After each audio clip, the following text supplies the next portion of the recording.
England have announced their elite player squad for the remainder of the season, with Bath's young fly-half George Ford brought in at the expense of Toby Flood, who effectively ended his 60-cap England career with confirmation that he'll be playing his club rugby in France next year.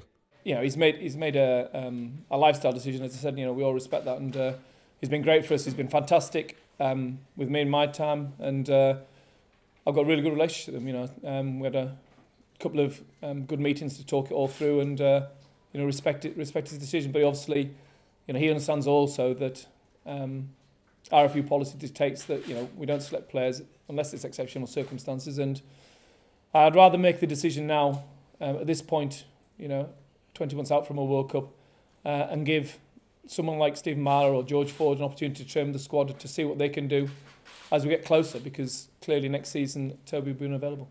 Along with the EPS, Stuart Lancaster's also announced 8 players who'll come into his Six Nations squad as replacements for those carrying injuries. Luther Burrell, Tom Johnson, Johnny May, Matt Mullen, Jack Noel, Ed Slater, Henry Thomas and 19-year-old Anthony Watson are all included.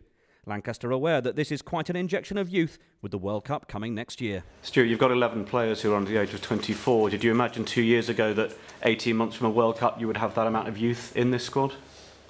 Not really. It wasn't part of the master plan, to be honest. But actually, you know, I think the players who've been picked who are under 24 are the players who are in form and deserve the opportunity.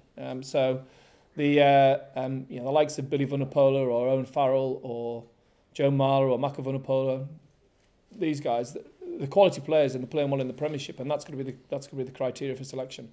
The fact that they're young actually is a really positive thing, I think, for England rugby. And I think for us as a country, as we build a team for the World Cup, but also way beyond the World Cup, I think we're in good hands in that regard. But it doesn't count for much, you know, if you don't win consistently. And, you know, we need to make sure we go to France and you know, make sure we put in performance that gives us that win in the starting game.